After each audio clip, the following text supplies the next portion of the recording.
ያሳለፍኩትን ታሪክ ነው። እሺ እኔ አረብ ሀገር ስመጣ ብዙ ዋጋ ከፍዬ አረብ ሀገር ለመምጣት ብቻ ብዙ ዋጋ ከፍዬ 3 ዓመት ጠብቄ በጣም ብዙ ብር ተበልቼ ነው የመጣሁት። ተስፋ ለመቁረጥ ስሞክር ስልክ ለአረብ ሀገር ሲበላሽ፣ ሶስት አዎ ዓመት ለአረብ ሀገር ቪዛ ጀግና ነሽ። አዎ 3 ዓመት በተለያየ ሀገር ሞክሬ በመጨረሻ ላይ ግን ቤሩት እንትን መጣልኝ። ቤሩት ሄድኩ። ያው ይሄንንም ያረኩት 3 ዓመት ታግሼ የጠበቅኩት ከችግሬ አንጻር ነው። የአንድ ልጅ እናት ነኝ።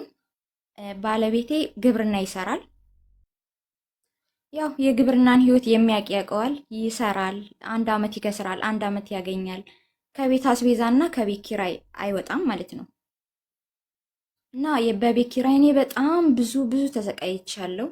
በቃ ከምነግርሽ በላይ ልጄን ይዤ ከአንዱ ሰፈር ወደ አንዱ ሰፈር ስቀይር ልጅ የሚጠይቀኝ ጥያቄዎችማ ለምንድን ነው የምንቀይረው? ልጆቹ እኮ ከዛ አይወጡም፣ እኔ ለምንድን ነው ከዛ የምወጣው? እያለ ልጄ ሲጠይቀኝ እኔ በጣም ያመኝ ነበር። እና በቃ ያንን ያረኩት ስደትን የመረጥኩት ልጄን ትቼ ከልጄ መለየትን የመረጥኩት በሞታ ምክንያት ነው። በቃ በቤት ኪራይ ማለት ነው። እና በስተመጨረሻ ተሳክቶልኝ ወደ ቤሩት ሄድኩ። ቤሩት እንደሄድኩ ጥሩ ቤት ነው የገጠመኝ። ሰዎቹም ጥሩ ናቸው።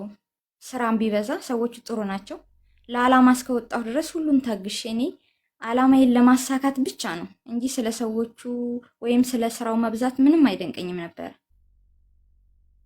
እና እንደዛ እያልኩ ስልክ የለኝም። በወር በ15 ቀን ሴትዮዋን እየለመንኩ እየተለማመጥኩ ነው ልጄን የማገኘው። ስልክ ይዤ አልሄድኩም። እና ሴትዮዋን ስልክም ግዢልኝ ብዬ ብጠይቃት ፈቃደኛ አልሆነችም። 2 ዓመት ስጨርሽ ነው ስልክሽ የምገዛልሽ የምትይዥው ብላ ትከለክለኝ ነበር። እንደዛም ሆኖ እኔ ለዓላማ ስለወጣው ብቻ ስለ ስልክ ምንም አይጨንቀኝም። እኔ ዓላማዬ አንድና አንድ ሰርቼ ተለውጬ ቦታ ገዝቼ ከቤት ኪራይ ለመውጣት ብቻ ነበረ። እና እየሰራው እያለው 4ኛ ወር ላይ ምናምን በቃ ህመም ጀመረኝ። ሙቀት ነበረ የሄድኩበት ወቅት ቤሩት። እና ያን ሙቀት መቋቋም አልቻልኩም። ምግብ ይከለክለኝ ነበር፣ ራስ ምታት፣ በቃ የማያመኝ ቦታ የለም። ግን አልናገርም፣ ምክንያቱም ብናገር ፍርሃት፣ በቃ ትመልሰኛለች የሚል ፍርሃት። ሰው ሲታመም ወደ ሀገሬ ልግባ ነው እኔ አልልም። ለምን? እኔ ለዓላማ ስለወጣው በቃ ያንን ሁሉ ተቋቁሜ ምግብ አልበላ ሲለኝ በውሃ እያሟቅኩ ማለት ነው እውጠው ነበረ። ከዛ በጣም ሲያመኝ ሽንት ቤት ገብቼ ለ5 ደቂቃ ለ10 ደቂቃ ሽንት ቤት ተኝቼ አሳልፌ ይወጣ ነበር። እና እንደዛ እያረኩ ደህና እየሰራው ልጄን እያወራው ቤተሰብን እያወራው እያለው አንድ ቀን አመት ላይ ሲሆነኝ ምን አረኩ? ኩሽና በጣም እንትን ብሎ አለቅ ብሎኝ የሆነ ቦታ የመነቸከ ቦታ የሆነ ፍሪጅ እንትን በጣም አስለቅቂው አይለቅም ይሄ ብላኝ። ከዛ በቃ ፈገፈኩት። ባልሞከርኩት ነገር የለም። እምቢ ሲለኝ ጀበል፣ ከል፣ ካርቦሃይድሬት ብቻ 4 ነገሮች ነው ቀላቅዬ ደፋውበት። ስደፋበት ሳቡ በጭንቅል በአፍንጬ ገብቶ ማለት ነው አይኔ ደም ነው የለበሰው። እኔ አላቅም እንደዚህ እንትኖቹን ተቀላቅሎ አደጋ እንደሚያመጡ አላቅም። ታውቂያለሽ? ከዛው እሷ 4 ሰዓት ነው ከጠዋቱ አስታውሳለሁ። እሷ የተኛችበት ድረስ ሸቶ ምንድነው የሚሸተው? ምንድነው ያደረገችው ብላ ሰውየውን ስትልከው ምንድነው እሱ ለምንድነው እንዲህ የሚሸተው ሲለኝ ይሄን እንደዚህ አድርጌ ነው ሲሉ ሰውየው በጣም ጮኸ። እንዴት እንደዚህ ታደርጊያለሽ? ይሄ እኮ መጥፎ ነው። በቃ አዞረኝ እኔ በዛን ሰዓት። ከዛ ቁጭ አልኩ፣ ውሃ ጠጣው፣ ተረጋጋው። ለጊዜው ራስ ምታት ለቀቀብኝ። ፓናዶል ዋጥኩኝ። ከዛ ወደ ስራ ገባው። በዛን ሰዓት ለ2 ቀን ለ3 ቀን አመመኝ። ከዛ ምንም አልመሰለኝም። እና አመት ከ3 ወር በቃ 3 ወር ምናምን ታግሰኝና የሆነ ሳል ነገር ጀመረኝ። ሳል ነገር ሲጀምር ምንም አልመሰለኝም። ማለት በቃ ብርድ መቶኝ ነው ወይም ደግሞ የሆነ ጉንፋን ነገር ነው እያልኩ እነሱን እደብቃለሁ። እነሱ ፊት ራሱ አለማሳል ይሁን ፍቅቅ እያልኩ ነው የማስለው። ግን ለሊት በጣም ያስለኛል። አላወራም። ለምን? እፈራለሁ። እኔ አሁን አሳለኝ ብዬ እንትን ብል እነሱ በቃ እኔ ያሳፍሩኛል የሚለው ስላለ ውስጤ በጣም እፈራለሁ። ግን ከዛ ወር 15 ቀን እየጨመረ እየባሰብኝ መጣ። የሌሊቱ ወደ ቀን እየዞረ በቃ እየባሰብኝ መጣ። እህል ስበላ ያስመልሰኛል። በቃ የሆነ ነገር ስቀምስ ያስመልሰኛል። አላወራም ታውቂያለሽ። ከዛን አመት ከ3 ወር እና ከ4 ወር በቃ 3ኛ ወር ላይ ነው ሲሆን በጣም እያመመኝ አቅም እያነሰ ይመጣና አንድ ቀን መዳም አልኳት፣ ቀስ ብዬ ማለት ነው፣ ፕሊስ አሞኛልና መድኃኒት ስጭኝ አልኳት። ምንሽ ነው የሚያመሽ ስትለኝ እኔ እንጃ ጉንፋን መሰለኝ ራሴን ነው ምናምን አልኳት። ምክንያቱም ሳል ነው ስላት እነሱ ሳል እንደሚፈሩ ስለማቅ አልተናገርኩም እንደዚህ ግልጽ አድርጌ። እኔ ግን አውቄዋለሁ ሳሉ የሆነ ነገር እንደጎዳኝ ማለት ነው። በጣም ድርቅ ያለ ሳል ነው። ፋታ አይሰጠኝም ለሊት። እነሱ አይሰሙም፣ ያው እኔ ክፍሌ እንትን ስለምን። ከዛውን የሆነ ፓናዶል ትሰጠኛለች፣ የሆነ የእሷ የምትጠቀመው መድኃኒት ትሰጠኛለች። እኔ ለመዳን ስለምጓጓ ለመስራት ስለምጓጓ ወስዳለሁ የሰጠችኝን ሁሉ። ግን ለሁለት ለሶስት ቀን እየተሻለ ለካሱ እያሸተ ነው የሚመጣው ታውቂያለሽ። እያሸተ ይመጣል። እኔ ወስዳለሁ፣ እሷ ትሰጠኛለች። ከዛ አመት ከ5 ወር ከ6 ወር ሲል በጣም እየባሰ መጣ። በቃ በጣም እየአሳለኝ መጣ። ከዛ ክረምት ገባ። የቤሩትን ክረምት የሚያውቅ ያውቀዋል። በጣም ብርድ አለው። ገጠራማ ቦታ ነው ያለሁት። ቅዝቃዜው ሲሰማኝ እቃዎቹን ሳጥብ ምናምን በቃ እየባሰ መጣ። ጠዋት የቀመስኳት ማታ የቀመስኳት ምንም የሚረጋ ነገር የለም። በቃ አቅም ያንሰኛል።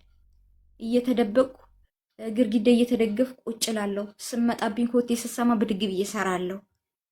ከዛ በጣም ሲብስብኝ ሊጥለኝ ሲሞክር ሽንት ቤት ገብቼ ለ10 ደቂቃ ለ15 ደቂቃ ውሃ ከፍቼ እተኛለሁ ሽንት ቤት።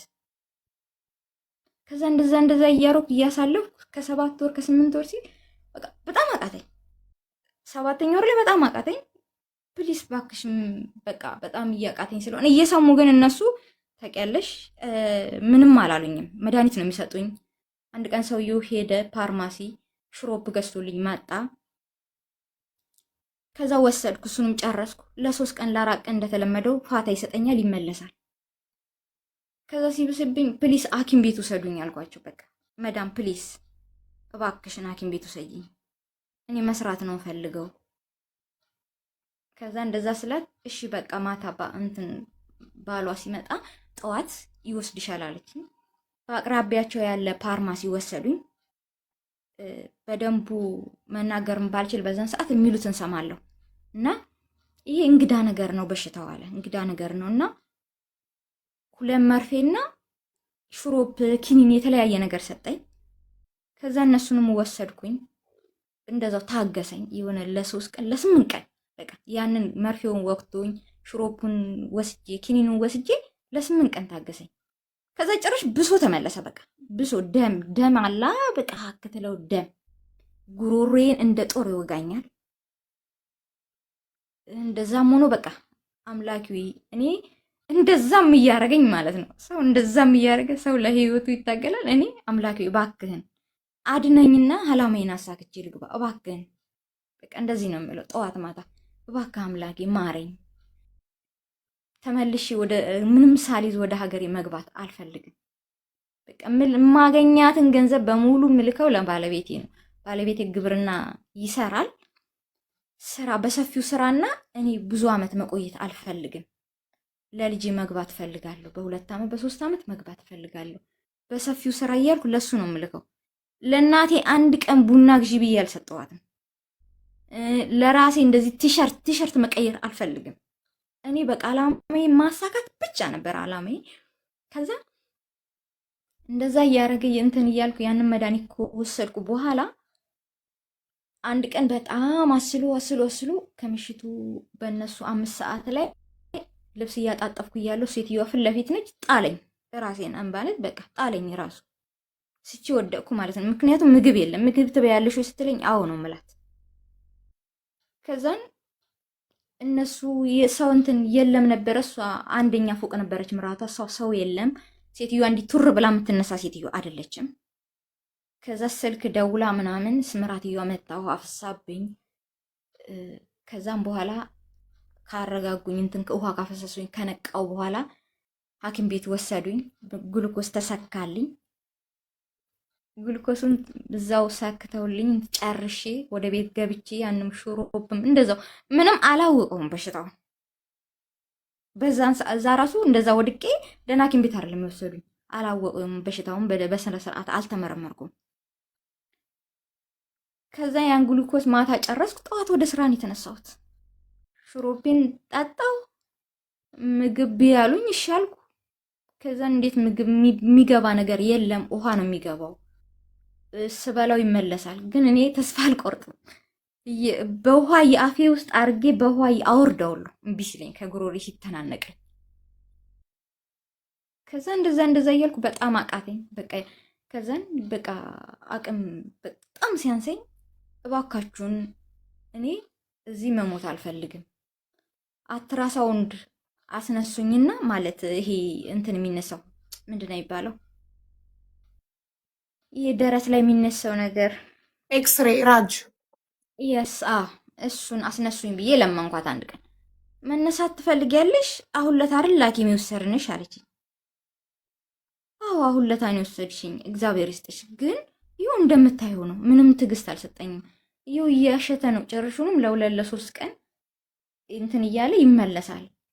ለእኔም አደጋ ነው፣ ለእናንተም ጥሩ ነገር አይደለም። ምክንያቱም በቃ እኔ ቶሎ የመጣው እንትን ነው የሳምባ ላይ እንትኑ እንዳረፈ ነው። በቃ እኔ አውቄዋለሁ ከመጀመሪያውም። ግን ድን አለው የማለት ጉጉት እንዳለኝ እናንተም አስነስታችሁኝ በሽታውን አውቃችሁ መድኃኒት እንድወስድ ፈልጋለሁ። መድኃኒት መውሰድና መዳንና መስራት ፈልጋለሁ።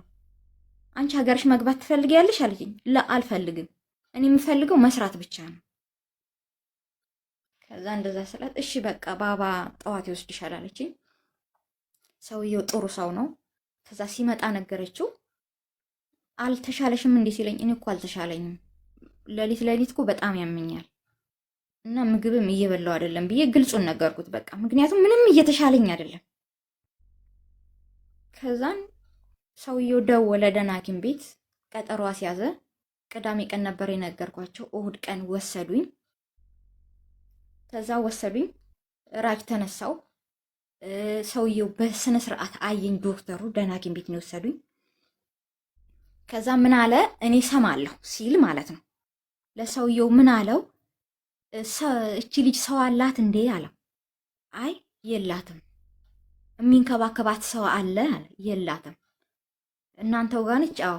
ግን አሁን ውጤቱ እስከሚመጣ ውሃ አትንካ፣ ለብቻዋ ትቀመጥ። ምክንያቱም በጣም ሰውነቷ ትኩሳትና የሆነ የተለየ ነገር ስላለው ውጤቱን መጠበቅ ስላለብን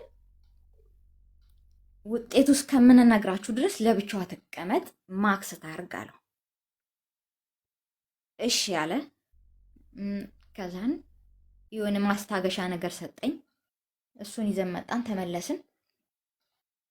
ከዛ ሴትዮዋ ስጠይቀው ቤት መጥቶ ምን አለ? ምንም ጥሩ ቢሆነች አረብ ነው። ምንም ጥሩ ብትሰሪላቸው፣ ምንም ጥሩ ብትወኝ፣ እነሱ ምንም ጥሩ ቢሆኑ አረብ ነው። ምን አላት ሴትዮዋ ስጠይቀው? ምን አለ ዶክተሩ ስትለው፣ አይ ምንም አላለም፣ ውጤቱ እስከሚመጣ ጠብቁን ያለው፣ ደህና ነች አለ።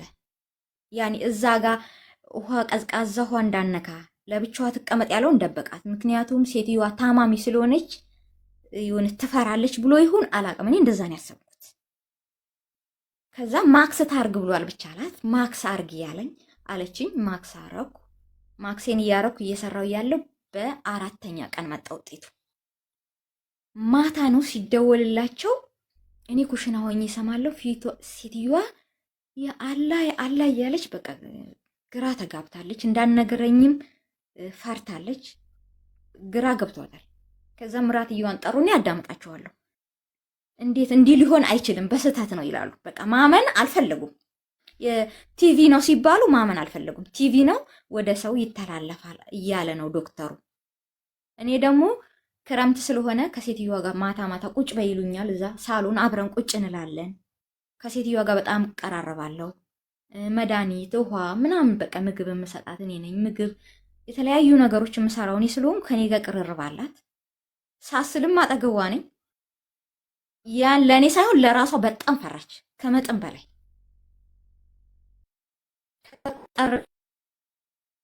ጠርችኝና ምናለች የውብ ወደ እኔ ፊትሽን መልሰሽ አስለሽ ታውቂያለሽ አለች። እኔ በምን አስታውሳለሁ? እኔ ሁሌ ነው ቢያንስ ከ3 ወር ከ4 ወር በላይ ነው በጣም ሳሉ ከጀመረኝ። ግን እኔ እንደዚህ ብዬ በእጄ ሸፍኜ ነው የማስለው። ግን አላስታውስም በደንቡ አልኳት። ሂጂ በቃ አለች።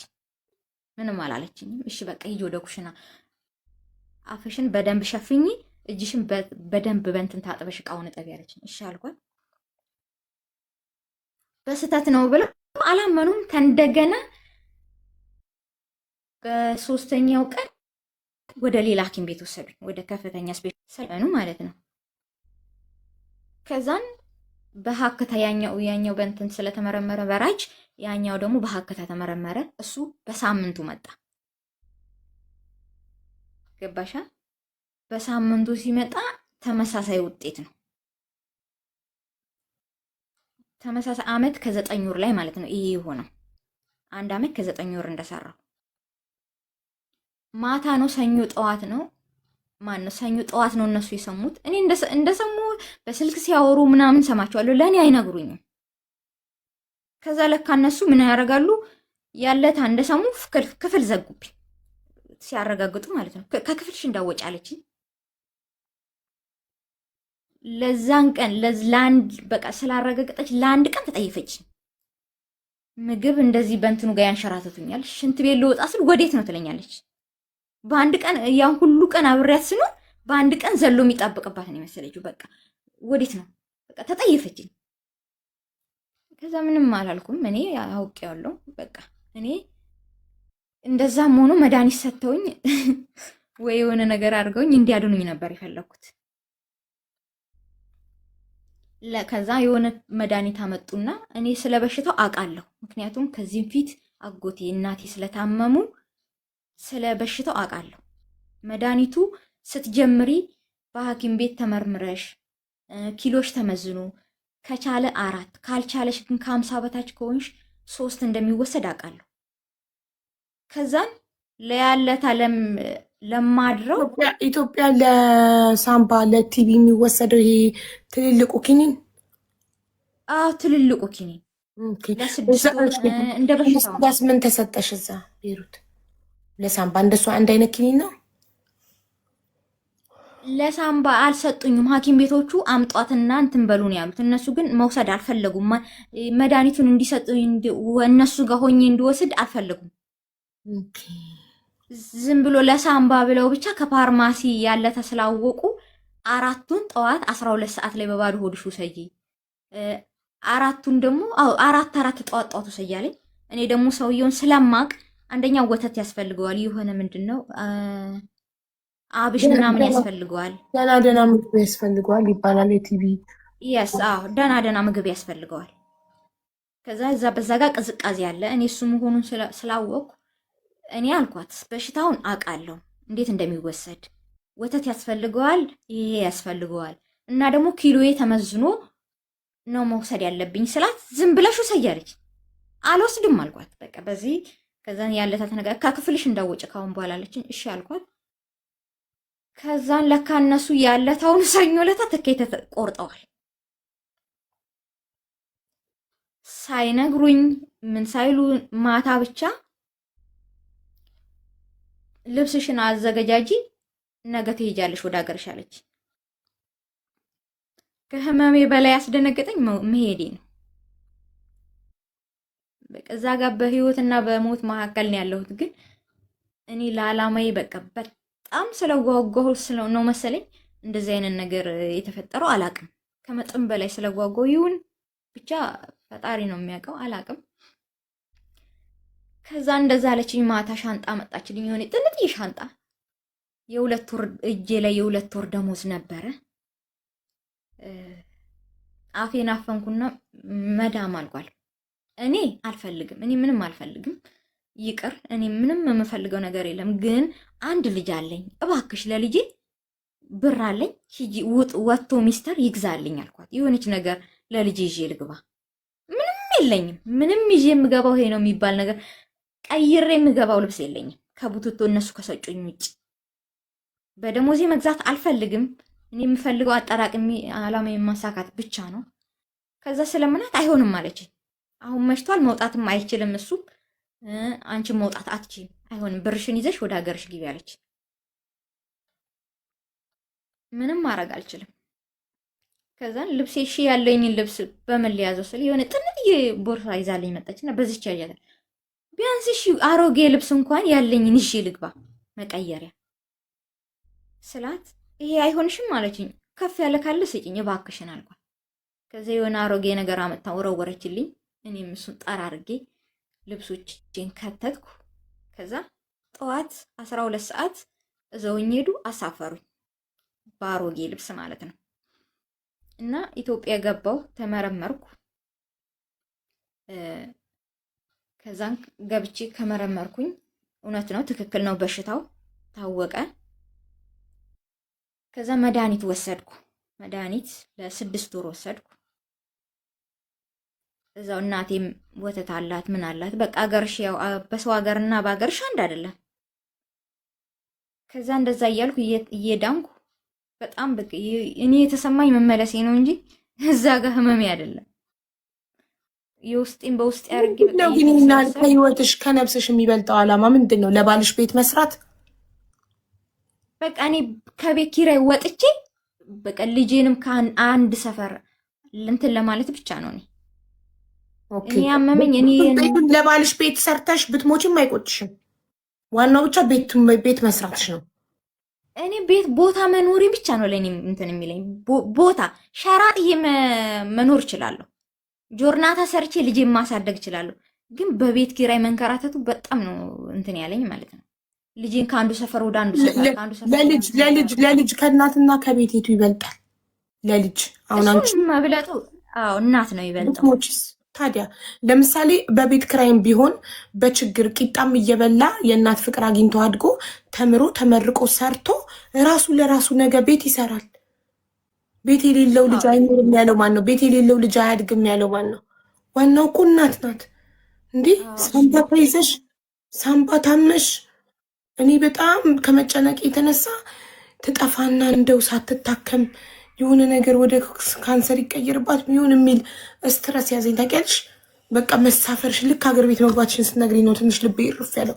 በቃ በጣም ከመጓጓትሽ የተነሳ እንግዲህ አመት በዛ አጋጣሚ አዊ አስቤ ነበረ፣ ግን ገጠር ስለሆንኩ ስልክ ስላሌለኝ የትም መነቃነቅ አንችልም።